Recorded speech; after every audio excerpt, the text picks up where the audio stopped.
Mesdames,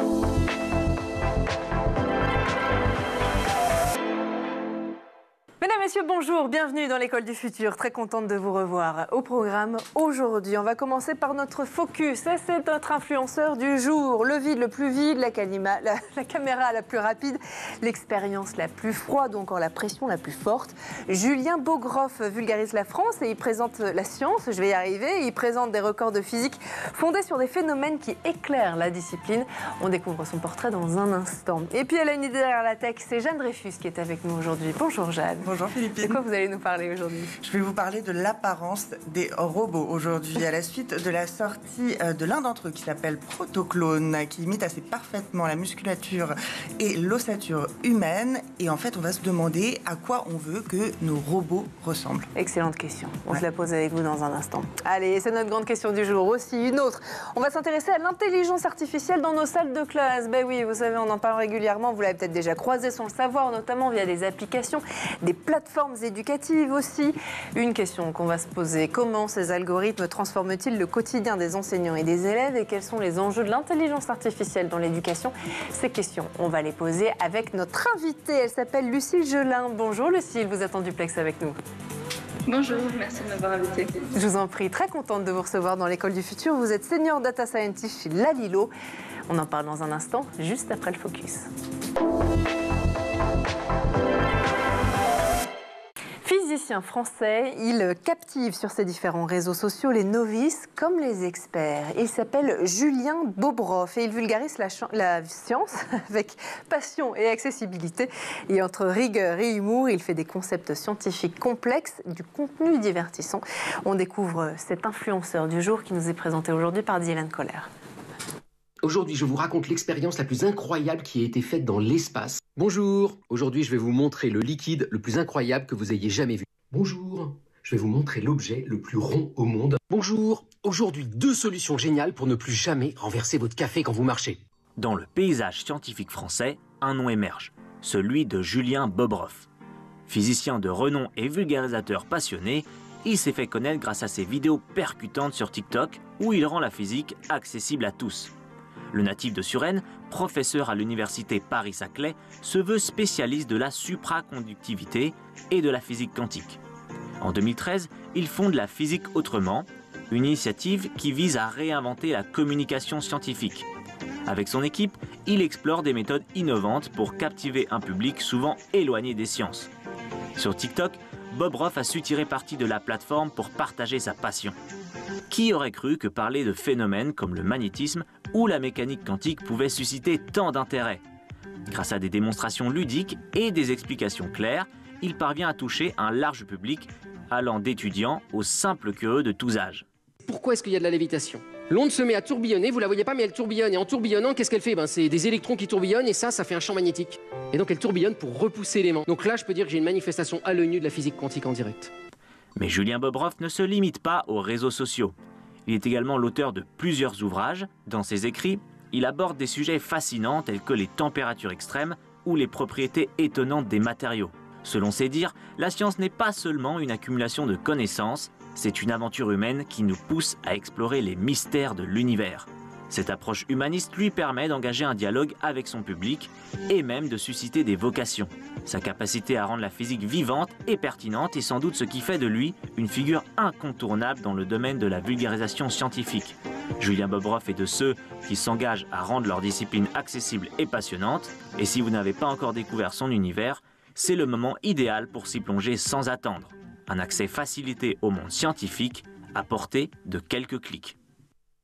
Voilà pour ce portrait. Allez, autre chose. Maintenant, on va parler intelligence artificielle, lecture et école avec Lalilo, cette pépite française. Vous savez, ils viennent régulièrement sur ce plateau et en duplex. Pépite de la EdTech qui a déjà conquis de nombreux professeurs en France et à l'étranger. Et avec elle et avec notre invité notamment, on va découvrir ensemble comment l'intelligence artificielle peut changer complètement la donne dans nos classes et peut-être, on l'espère, redessiner l'école de demain. On démarre tout de suite dans la première partie du talk. Et aujourd'hui, à nos côtés dans l'émission et en duplex notamment, pour en parler, Lucille Gelin. Je rappelle que vous êtes senior data scientist chez Lalilo. Donc, alors peut-être une première question, si vous voulez bien nous aider à y voir un petit peu plus clair, Lucille. Qu'est-ce que vous faites en tant que senior data scientist? On parle beaucoup dans l'émission des métiers de demain, des métiers d'avenir, les métiers du futur, mais on en a une devant nous en duplex. Ça fait quoi une senior data scientist au quotidien? Alors, merci pour la question. C'est une bonne question parce que je pense qu'il y a autant de data scientists que d'humains existants. En fait, je pense que c'est un métier qui a une grande diversité dans le genre de tâches. Je peux parler un petit peu de mon expérience. Donc moi, je suis ingénieure de formation. J'ai fait une thèse dans l'IA. Et maintenant, je suis senior data scientist à Lalilo. Et donc, mon rôle, en fait, c'est de travailler sur tous les aspects de recherche et développement des systèmes d'IA à Lalilo pour l'apprentissage de la lecture. Donc, ça veut dire récolter des données, entraîner des modèles, les évaluer, vérifier qu'ils sont adaptés à l'usage qu'on veut en faire, et ensuite mesurer leur impact. Voilà, un peu tout ce genre de problématiques. Ça en fait effectivement des problématiques. Merci pour cette présentation. Je suis sûre que ça aidera un certain nombre de nos téléspectateurs à y voir un petit peu plus clair, parce que c'est vrai qu'on parle régulièrement de ces métiers dans l'émission. Et c'est important aussi parce que justement, l'intelligence artificielle dont vous parliez, Lucille, va être au cœur de cette émission. On sort tout juste, là, il y a à peine quelques jours, quelques semaines, du sommet sur l'intelligence artificielle, qui s'est tenu lieu à Paris, au Grand Palais, qui a mis en avant l'importance grandissante de l'intelligence artificielle dans l'éducation aussi. Alors pour vous, justement, chez Lalilo, qui est un peu pionnier dans la matière, comment vous ressentez décidément cette dynamique autour de l'IA en France et dans le domaine EdTech plus particulièrement? Je pense que c'est une grande chance d'avoir autant de visibilité pour l'IA actuellement, parce que je pense qu'on peut faire des grandes choses avec l'IA. C'est quelque chose avec laquelle il faut quand même faire attention, parce qu'il y a des utilisations qui ne sont pas éthiques, pas adaptées, et sur lesquelles on n'a pas envie forcément de mettre l'accent. Mais pour tous les domaines qui sont un peu plus éthiques, qui ont des applications utiles pour la société, donc je pense par exemple aux applications de médecine, aux applications de l'éducation, c'est vraiment une bonne chose d'avoir ce sommet qui a pu mettre un petit peu en avant ces applications et donner de la visibilité au grand public. Donc c'est vraiment une chance. Bien sûr, je pense qu'on n'a pas été tout à fait assez représenté, parce que l'éducation, ça reste quand même la base de la construction d'une société. En fait, sans éducation, il n'y a rien, on n'est pas une société civilisée. Donc je pense qu'on aurait pu avoir encore plus d'interventions qui concernent l'éducation, etc. D'autant plus que ça peut être vraiment une façon de changer l'éducation, comme vous l'avez dit dans votre question. C'est ce qu'on espère, effectivement, que l'intelligence artificielle, en tout cas, puisse servir de manière positive les changements dans les salles de classe, dans l'apprentissage, dans l'enseignement aussi. Alors, vous, Lalilo, vous êtes souvent, je le disais, présenté comme un fleuron de la EdTech française. Qu'est-ce que ça signifie concrètement pour vous en termes de responsabilité, de rayonnement, et comment vous gérez cette notoriété ? C'est une bonne question, c'est assez nouveau. Je trouve cette notoriété, donc par exemple c'est la première fois que je suis invitée sur un plateau télé, mais c'est une chance pour nous, parce que notre objectif c'est vraiment d'avoir un impact sur l'apprentissage des élèves, sur l'amélioration du bien-être des enseignants, et donc le fait de commencer à avoir un peu de notoriété, d'être un peu plus visible, ça peut potentiellement augmenter en fait cet impact-là qui est vraiment au cœur de notre mission. Lalilo est reconnu notamment pour son outil d'apprentissage de la lecture et de la compréhension. Est-ce que vous pouvez nous dire comment l'intelligence artificielle, justement, dont on parle depuis tout à l'heure, est intégrée dans votre plateforme ? Bien sûr. Donc on a plusieurs aspects d'intelligence artificielle dans Lalilo, qui est principalement à destination des élèves. Donc les deux plus grandes et les IA un peu plus historiques sur lesquelles on travaille, la première, c'est l'apprentissage adaptatif. Donc en fait, c'est un algorithme qui va permettre d'adapter le contenu qu'on donne à chaque élève en fonction de ses difficultés, en fonction de ce que l'élève a fait avant et de ce qu'on pense qui serait le plus utile pour pour l'élève de travailler. Donc ça, c'est la première. Et la seconde, c'est l'IA de reconnaissance vocale. Donc c'est une IA qui permet à l'enfant de répondre à l'oral à des questions, que ça soit pour de la lecture à voix haute, pour de la réponse à des questions ouvertes, ce genre de choses. Et donc cette IA permet de reconnaître ce que l'enfant a dit et de corriger, soit corriger ses erreurs de lecture, soit décider s'il a répondu bien à la question ou pas. Et en fait, le fait d'utiliser cette IA de reconnaissance vocale, ça permet de diversifier un petit peu les types d'interactions que peuvent avoir les élèves, parce que chaque élève en fait apprend de façon très différente, et il y en a certaines qui vont avoir besoin de dire les choses à voix haute, il y en a certaines pour lesquelles ça va mieux marcher d'écrire, et donc en fait l'idée c'est de diversifier un petit peu les modalités avec lesquelles l'enfant peut interagir et peut progresser dans son apprentissage. Merci. Donc ça c'est les deux principales. Pardon, excusez-moi. Non, c'est les deux principales.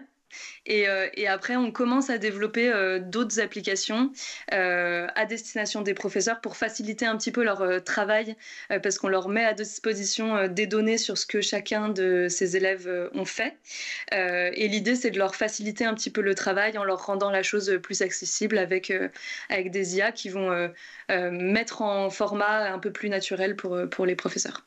L'IA utilisée donc de plein de manières différentes chez la Lilo, on le comprend. Alors, on a souvent entendu dire, notamment au début de cette vague d'intelligence artificielle dans le secteur de l'éducation, c'est encore de moins en moins, mais c'est encore un discours qu'on peut entendre chez certains enseignants, dans une certaine partie de la population enseignante, le fait que les solutions d'intelligence artificielle pourraient remplacer justement les enseignants.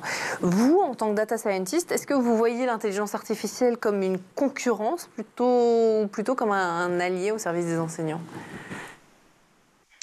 Alors définitivement comme un allié. Je comprends qu'on puisse ressentir ça parce que en effet, moi c'est la première réaction qu'on me fait lorsque j'explique mon travail. Mais nous à la Lilo, on est vraiment, en fait, on développe notre outil vraiment comme un assistant pédagogique pour l'enseignant. En fait, la Lilo part de l'observation que les enseignants et enseignantes de nos jours ont beaucoup d'élèves avec des niveaux complètement hétérogènes et que ça les empêche en fait de vraiment personnaliser l'éducation, leur enseignement à chaque élève. Et donc nous, on a pensé notre outil comme vraiment justement un outil à utiliser pour le professeur pour soutenir son enseignement et l'aider en fait à personnaliser cet enseignement et à supporter tous les élèves de façon équitable. Une vision optimiste de l'intelligence artificielle dans l'éducation. Justement, on va continuer à en parler avec vous, Lucille, dans un instant. D'abord, on fait juste un petit tour du côté de la planète tech. Images et vidéos, c'est le Zap et c'est l'œil de Jean Martineau.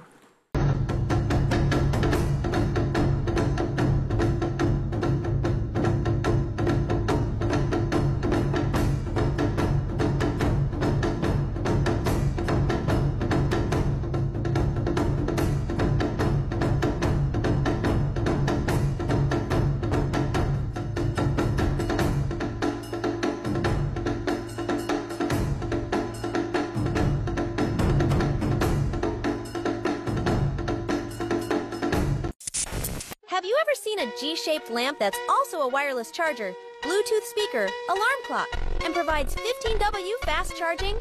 This sleek beauty does it all! Perfect for your home office or bedside setup. Who wouldn't want a multitasking lamp like this? Get yours now. Link in bio.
Et on est de retour toujours sur le plateau de l'École du Futur et en compagnie de notre invitée en duplex aujourd'hui, Lucile Gelin de Lalilo. Lucile, juste avant de reprendre nos échanges, on va laisser place à la chronique de Jeanne Dreyfus qui a une idée derrière la tech. Jeanne, avec vous aujourd'hui, on va se pencher du côté des robots et de leur apparence. Alors qu'ils soient humanoïdes, empruntent leurs traits à des animaux rassurants ou gardent des formes abstraites, les robots doivent-ils nous ressembler? C'est la grande question que vous nous posez aujourd'hui. Exactement. Je ne sais pas si vous avez vu passer sur Twitter, il y a un peu plus d'une semaine, le robot Protoclone. Protoclone, il est signé Clone Robotics, une start-up polonaise qui a fait du bruit sur la toile, du fait justement de sa fidélité assez hallucinante avec le système musculaire humain. Et pour cause, Protoclone, il fonctionne avec des muscles artificiels sur un squelette de 206 os qui se contractent avec une vitesse et un temps de réaction de l'ordre de 50 millisecondes. Et l'horreur dont on fait montre les commentaires sur la toile a été théorisé par un roboticien japonais du nom de Masahiro Mori. Lui, il a développé le concept de la vallée de l'étrange. On le voit là. En fait, l'idée, c'est que si un robot nous ressemble un petit peu, eh ben, on va développer une empathie envers lui. Mais quand la ressemblance devient un petit peu trop grande, eh bien, cette empathie va se transformer en inquiétude, voire en dégoût. Oui. Et que se passe-t-il quand on ne sait plus reconnaître justement un humain d'un androïde comme avec le Protoclone? Eh bien, on va passer un peu de l'autre côté de la vallée de l'étrange et on est supposé se débarrasser du dégoût, de l'inquiétude. Alors, ça reste à prouver, mais en tout cas, nombreux sont les chercheurs, les roboticiens qui tentent de pousser toujours plus loin le réalisme robotique. Des chercheurs de l'université de Tokyo ont, eux, cultivé de la peau en laboratoire à partir de cellules humaines et de collagène. Et le résultat est absolument peu ragoûtant, hein, on peut quand même le dire, c'est un peu dégueulasse. L'idée, en tout cas, c'était notamment de pallier la peau grise du robot Ameca, célèbre robot créé par l'entreprise anglaise Engineered Arts. Ce robot qui, malgré un réalisme et des micro-expressions assez dingues, là aussi on peut le voir, le tout nourri par une IA, le robot Ameca parle, eh bien n'en restait pas moins éloigné de la peau humaine, rose, au noir, jusque selon les 50 nuances. Les 50 nuances. Alors si on s'en réfère en revanche à la théorie des, comment vous appelez ça, la vallée de l'étrange, on peut penser que c'est un choix délibéré, non? Absolument. Ameca, il est issu d'un imaginaire qui appartient plutôt à celui de la SF. Il ressemble par exemple au robot d'un film comme iRobot de Alex Proyas, avec cet arrondi, on le voit, des traits qui est censé en fait adoucir nos angoisses qu'on ressent face à ces espèces vaguement humaines, vaguement mécaniques. Et en fait, ces traits qui tirent plus ou moins vers le rassurant ou plus ou moins vers l'inquiétant, le chercheur et philosophe Thomas Brunel de Montméjean, lui, en fait, les rattache à ce qu'il considère comme les deux grands types de robots qui ont été véhiculés par la science-fiction, les robots qui viennent exterminer l'humanité, type Terminator, ou sinon, d'un autre côté, le robot qui, justement, va découvrir son humanité, type Wall-E. Oui, ça explique, ça représente toute notre ambivalence entre fascination et crainte. Absolument. Et ambivalence qui est au cœur d'un domaine de recherche pluridisciplinaire, de l'interaction homme-machine, IHM pour les intimes, auquel appartient une scientifique du MIT qui s'appelle Kate Darling. Elle a travaillé justement à mieux comprendre nos rapports aux robots. Et donc pour ça, elle a fait une expérience avec un robot bébé dinosaure extrêmement mignon qui s'appelle Pléo, qui lui il imite la douleur et la joie. Il fait des petits cris. Elle a demandé à un groupe de jouer avec Pléo pendant un certain temps et ensuite elle leur a proposé une hache. Elle leur a dit: est-ce que vous voulez bien découper Pléo en rondelles s'il vous plaît? Résultat, aucun des participants n'a voulu tuer ce pauvre Pléo, qui est vraiment trop mignon. Et une autre étude de l'université Stanford, elle, a montré à quel point des participants avaient du mal à toucher les parties intimes des robots. En fait, c'est un peu délicat de toucher les parties intimes d'un robot. Conclusion, on a un rapport irréductible, bref, vous voyez, qui est vraiment anthropomorphique avec les objets animés. Et ça va être la même chose avec nos doudous, avec nos peluches. Voilà. Alors, comment on peut simplifier justement ce rapport qu'on a au robot? Irréductiblement, voilà, je l'ai. Alors, on peut par exemple éviter toute ressemblance avec l'humain. Ça va être le cas avec votre robot ménager, une petite galette qui va aspirer le sol de votre cuisine, par exemple. Là, il n'y a pas de rapport avec l'humain. Ça va être, par exemple, un autre autre choix, ça va être de faire rapprocher les robots des animaux, par exemple. C'est ce qu'a choisi la start-up française Enchanted Tools pour ses robots français Miroca. Miroca et Miroki, qui sont ces gentils petits robots assez mignons avec une tête de renard qui ont été créés pour venir en aide aux malades dans des institutions de soins. Mais moi, je finirai avec le modèle qui me semble le plus intéressant. Il y a des robots créés par une ingénieure de l'EPFL qui s'appelle Jamie Peck, l'EPFL étant en Suisse. Elle s'est inspirée du modèle de l'origami. L'idée, en fait, c'est qu'avec une simple feuille, on peut créer une infinité d'origami. Elle s'est aussi inspirée des Transformers, ces héros de SF, qui peuvent prendre toutes les formes possibles. Et pourquoi c'est particulièrement intéressant ? Déjà parce que non seulement ça ne dit pas autre chose que ce que c'est, à savoir un outil fait de mécanique pour répondre à des besoins, mais aussi parce que, imaginez un peu qu'on mette ces robots sur la Lune, par exemple. Oui. Ça peut remplir 1001 fonctions possibles avec une économie de matériaux et de poids de l'outil qui est absolument redoutable. Donc moi, c'est mon préf. Philippine, je vous demande lequel est votre préf à vous. Moi, je crois que j'ai une petite préférence pour Wall-E. Oh, ouais. Ça a toujours été mon petit chou. Il ne reste plus qu'à le commercialiser. Bah, c'est ça. Et à le mettre dans nos salons. Vous reviendrez pour nous en parler avec l'intelligence artificielle de la Lilo. Bien sûr, tout à fait. Et ben voilà, on va justement retrouver Lucille tout de suite dans la deuxième partie du talk. Et Lucille, justement, elle est toujours avec nous en duplex. Lucille de la Lilo, vous voyez bientôt votre intelligence artificielle dans un robot. Est-ce que c'est pour demain? On verra. En tout cas, ce qui est sûr, c'est que j'imagine, on n'en a pas parlé dans la chronique, mais j'imagine qu'il y a des limites actuelles à l'IA.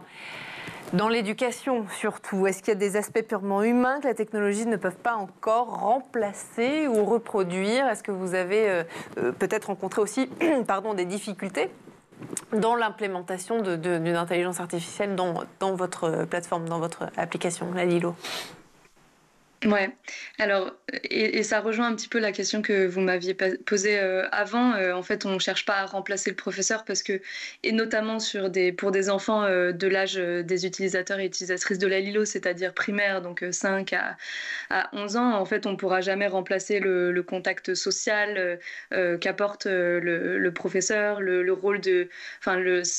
son rôle de modèle, pardon. Ce genre de choses sont des choses que, à mon avis, on ne pourra pas remplacer. Et donc, c'est pour ça que nous, on ne cherche pas à remplacer. Et en ce qui concerne les difficultés, les obstacles à surmonter, alors oui, il y en a beaucoup. Déjà, en fait, ça peut se résumer un peu en une seule phrase. Utiliser de l'IA pour l'éducation, ça implique une responsabilité très forte, éthiquement parlant, vis-à-vis des élèves, parce qu'on ne peut pas dire n'importe quoi à des enfants de cet âge. Un adulte qui est exposé à une IA, de par son sens critique, de par sa volonté, etc., peut arriver à déceler des problèmes. Un enfant de cet âge-là, c'est beaucoup plus dangereux de lui mettre une IA en face. Et c'est pour ça que nous, on contrôle vraiment à 100% tout ce qu'on met en face des élèves. Là-dessus, je peux peut-être faire un petit point étymologique. Il y a plusieurs types d'IA. Il y a les IA génératives dont on parle tout le temps, partout, donc ChatGPT, ce genre de choses, qui sont des IA qui visent à créer du contenu. Et il y a les IA qu'on appelle prédictives, qui en fait ont pour rôle de plutôt classifier les données. Donc par exemple, la reconnaissance vocale, c'est une classification qui permet de passer de l'audio à ce que l'enfant a dit. Et en fait, nous, on part du principe qu'on ne doit pas mettre d'IA générative en face d'un élève de 6 ans. Parce que c'est trop dangereux. On préfère utiliser principalement des IA prédictives qui ont une tâche en fait contrôlée. Et lorsqu'on utilise des IA génératives, c'est soit à destination des professeurs, soit on passe forcément par une étape de validation humaine pour vérifier que ce qu'on propose est adapté aux enfants. Merci pour ça. Alors, le marché de l'intelligence artificielle est en plein boom, bien sûr, et notamment dans le secteur de l'éducation en France. Il l'est aussi depuis peut-être un peu plus de temps outre-Manche et même outre-Atlantique dans des pays anglo-saxons et notamment aux États-Unis. Vous y êtes aussi aux États-Unis depuis un certain temps. Quelle grande différence vous voyez entre le marché français et le marché américain pour la Lilo en termes d'éducation ? C'est une très bonne question. Alors, ça commence à s'aménuiser un petit peu, mais quand on a commencé à la Lilo, il y avait une très forte différence de marché entre les États-Unis et la France parce que les États-Unis avaient une grande avance sur l'utilisation des EdTech dans les classes, alors qu'en France, on était encore très sur un modèle l'enseignant devant un tableau et devant les élèves assis en rang. Donc il y avait une très grosse différence qui commence maintenant à s'amenuiser. Je pense qu'un des soucis majeurs en France, c'est l'accès à ces ressources numériques qui pourraient aider les profs. Il n'y a pas forcément de Wi-Fi dans les écoles, il n'y a pas forcément de matériel informatique, les profs ne sont pas forcément formés à l'utilisation de ces outils-là. Et donc une partie de notre travail, c'est aussi permettre aux enseignants et aux enseignantes d'accéder à ces ressources en demandant de l'aide au gouvernement, aux écoles, etc. Vous échangez toujours avec le gouvernement français, notamment pour implémenter la Lilo dans un maximum d'écoles françaises? Oui, alors on avait été lauréat du partenariat d'innovation pour l'intelligence artificielle du cycle 2, et ça c'était en 2019 ou 2020, qui va bientôt se finir, qui nous a permis en fait de financer notre recherche et développement et de financer des licences pour que les professeurs qui le souhaitaient puissent utiliser la Lilo gratuitement. Et ça nous permet aussi de continuer notre développement de produits au fur et à mesure. Et là, on a participé aussi au nouvel appel d'offres qui concerne cette fois-ci le cycle 3, dont on attend les réponses avec grande impatience. Et puis j'espère pour vous qu'elles seront positives, ces réponses. Effectivement, alors c'est vrai, je vous parlais de politique française, notamment parce que les politiques éducatives, elles changent régulièrement et parfois de cap rapidement, on l'a vu ces derniers mois. Comment la Lilo s'adapte à ces évolutions de programmes, de directives, que ce soit en France ou à l'étranger? C'est pas toujours évident, ça. Oui, surtout que donc entre les États-Unis et la France, les programmes sont assez différents. On a 2 équipes d'experts et expertes pédagogiques, une basée aux États-Unis, une basée en France, dont c'est le travail en fait de se tenir au courant des changements de programme, des techniques qui ont été prouvées scientifiquement comme étant efficaces pour enseigner la lecture aux enfants et de du coup créer du contenu qui soit adapté et qui soit le plus efficace possible. Au-delà de la lecture, on pourrait se dire qu'il pourrait y avoir tout un tas de perspectives d'élargissement pour la Lilo vers d'autres domaines comme les mathématiques, les langues étrangères. Est-ce que ça, vous allez y venir ou est-ce que pour l'instant vous vous concentrez d'abord sur ce que vous faites et ce que vous faites bien? Alors, il y a déjà énormément de travail sur l'apprentissage de la lecture et du français. Et en fait, on a commencé par ça parce qu'on s'est dit que c'est la base de toutes les autres matières. En fait, si on ne sait pas lire, si on ne comprend pas ce qu'on lit, forcément, l'enfant va avoir des soucis dans toute la suite de sa scolarisation. Donc, c'est pour ça qu'on s'est vraiment, on a vraiment fait un focus sur ce domaine-là. On ne se ferme pas la porte à faire des maths, faire des langues étrangères parce que, en fait, on pourrait bénéficier de notre expérience pour adapter à d'autres matières, mais c'est du travail. Donc, pour l'instant, rien n'est déterminé. Peut-être qu'à l'avenir, on changera de sujet et on étendra la Lilo à d'autres matières. Et rapidement, dernière question, si on se projette dans 10 ans, 15 ans, 20 ans, comment vous imaginez l'école du futur à l'ère de l'intelligence artificielle ? Alors moi, je crois beaucoup à l'utilité de l'enseignant, de l'enseignante et de son bien-être. Alors idéalement, j'aimerais que les enseignants et les enseignantes se sentent bien, se sentent valorisés, se sentent considérés comme des piliers et des personnes extrêmement importantes dans la société. Mais ça, c'est pas de mon ressort. Donc plutôt du côté outils numériques, j'aimerais que les enseignants et enseignantes soient formés et puissent utiliser en fait des outils qui leur facilitent la vie et qui aient été prouvés scientifiquement comme améliorant le progrès des élèves. Et donc c'est ce sur quoi nous on travaille aussi actuellement, parce que on n'a pas envie de faire de l'IA juste pour faire de l'IA. On veut faire de l'IA et proposer des outils qui aident à l'apprentissage des élèves, et pour ça il faut qu'on mesure l'efficacité de ces outils.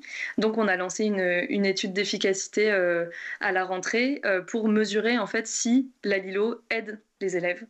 Et donc ça, je pense que c'est la première étape de validation de ces outils-là. Et j'espère que dans 10 ans, les enseignants auront accès à plusieurs de ces outils, ou un seul outil, on ne sait pas, peut-être que la Lilo couvrira tout, mais plusieurs outils qui permettent de les aider efficacement dans leur travail et d'accompagner les élèves vers une scolarisation et un développement optimal.